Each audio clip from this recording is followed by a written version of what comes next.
Hello मेरे छोटे छोटे बच्चों, आज मैं आप लोग को लाइंस के बारे में बताऊंगी। 4 टाइप्स के लाइंस होते हैं। सबसे पहले होता है standing line, sleeping line, slanting line and curve. ठीक है, 4 टाइप्स के लाइन होते हैं। सबसे पहले आता है स्टैंडिंग लाइन। ये होता है स्टैंडिंग लाइन, ऊपर से नीचे तक आती है स्टैंडिंग लाइन। फिर आता है आपका स्लीपिंग लाइन। ठीक है, क्या आता है स्लीपिंग लाइन। आपको इन लाइन के बारे में जानना बहुत ज़रूरी है, क्योंकि इन लाइन को जानकर ही आप लिखना सीखेंगे। ठीक, फिर आता है स्लैंटिंग लाइन जो कि तिरछी होती है। ठीक है, उसके बाद आता है कर्व। ये 4 टाइप्स के लाइन होते हैं जिनसे आप शुरू से लिखना सीखेंगे। हमारे हर अक्षर को लिखने में इनका यूज़ होता है। चलिए हम अब जानेंगे स्टैंडिंग लाइन क्या होती है। ऊपर से नीचे तक सीधी लाइन, एकदम सीधी लाइन को हम बोलते हैं स्टैंडिंग लाइन। ठीक है, ऊपर से नीचे तक खींची गई सीधी लाइन को बोलते हैं स्टैंडिंग लाइन। अगर हम कोई भी लेटर लिखते हैं, जैसे हमने लिखा 1, तो 1 में स्टैंडिंग लाइन होता है। जैसे हमको लिखना है बी में भी क्या होता है, स्टैंडिंग लाइन होता है। फिर अगर हमको छोटा आ भी लिखना है तो उसमें भी हमारे स्टैंडिंग लाइन का यूज़ होता है। ठीक है, ये हो गया हमारा स्टैंडिंग लाइन। ठीक, ये छोटा आ में जो लाइन है इसको बोलते हैं स्टैंडिंग लाइन। ये 1 स्टैंडिंग लाइन है, ये बी का ये स्टैंडिंग लाइन है। ठीक है, फिर उसके बाद आता है हमारा नेक्स्ट स्टैंडिंग लाइन में, जैसे झंडा हो गया, आपका पेड़ हो गया, कैंडल हो गया, ये सब स्टैंडिंग लाइन में होता है। फिर आता है हमारा स्लीपिंग लाइन, सीधी लाइन जो लेटी हुई होती है।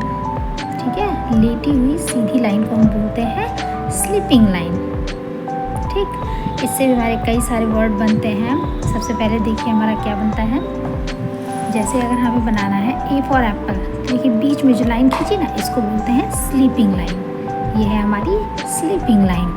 उसके बाद आता है नेक्स्ट लेटर, जैसे कि अगर हमने लिखा 5, तो 5 में ये रही हमारी स्लीपिंग लाइन, फिर स्टैंडिंग लाइन। ठीक है, स्लीपिंग लाइन भी होती है। फिर उसके बाद आता है हमारा, अगर हम छोटा आ बनाते हैं तो ये है हमारी स्लीपिंग लाइन।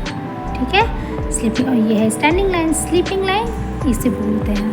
ठीक, हर वर्ड में जो भी अक्षर हम लिखेंगे, जो भी वर्ड, देखिए फिर आता है जैसे टेबल है स्लीपिंग लाइन, ये पेंसिल सीधी सीधी लेटी है तो स्लीपिंग लाइन है। फिर आता है हमारा स्लैंटिंग लाइन। क्या आता है स्लैंटिंग लाइन, जो लाइनें तिरछी होती हैं, चाहे दाएं से बाएं हो, चाहे बाएं से दाएं हो, वो कोई भी लाइन हो जो तिरछी होगी उसे बोलते हैं स्लैंटिंग लाइन।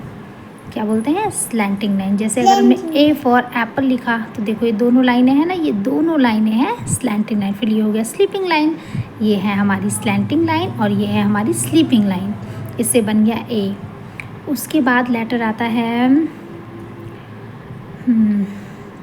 जैसे हमने बनाया 4, ये है हमारी स्लैंटिंग लाइन, ये है हमारी स्टैंडिंग लाइन, ये स्लैंटिंग लाइन, ये है स्लीपिंग लाइन। ठीक है, देखिए तीनों लाइन मिलाकर 4 बनता है। फिर जैसे हो गया, जैसे झूला, देखिए ये है तिरछा, ये है हाउस, अम्ब्रेला, ये सीढ़ी, ये सारी स्लैंटिंग लाइन में आता है। फिर आता है कर्व, घूमी हुई लाइनों को। ठीक है, घूमी हुई मुड़ी हुई जो लाइनें होती हैं उन्हें हम बोलते हैं कर्व। ठीक है, ये होती हैं इस तरह से, ऊपर से नीचे, नीचे से ऊपर, ये आता है हमारा कर्व बनता है। जैसे हमने बनाया छोटा, ये 1 कर्व, 2 कर्व, फिर ये स्लीपिंग लाइन, फिर स्टैंडिंग लाइन, इससे हमारा बनता है छोटा आ पूरा कंप्लीट होता है। ठीक है, फिर आता है जैसे हमने बोला सी, ये भी कर्व है। फिर ऐसे ही सारे अक्षरों में, सारे लेटर्स में हमारे मतलब सारे लाइनों का यूज़ होता है। अगर आपको मेरी, जैसे फिर आता है कि केला है, अम्ब्रेला है, इसमें सब में कर्व का यूज़ होता है। अगर आपको मेरी वीडियो अच्छी लगती है तो please like and subscribe my channel. Thank you so much.